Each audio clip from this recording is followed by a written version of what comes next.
ريمونتادا وداديه في مباراه اليوم.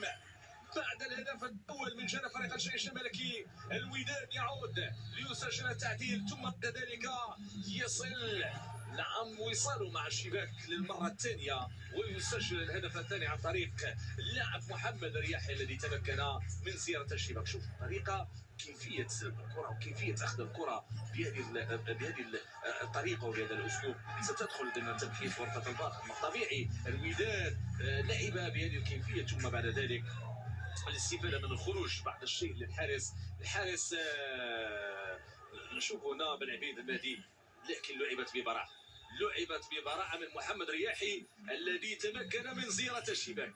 اهتزت اكيد الجماهير في المقاهي والبيوت هناك في مدينه الدار البيضاء العاشقه للوداد الرياضي لهذا الهدف ولروعه هذا الهدف. هدفين مقابل هدف واحد، النتيجه المسجله هنا بمدينه القنيطره.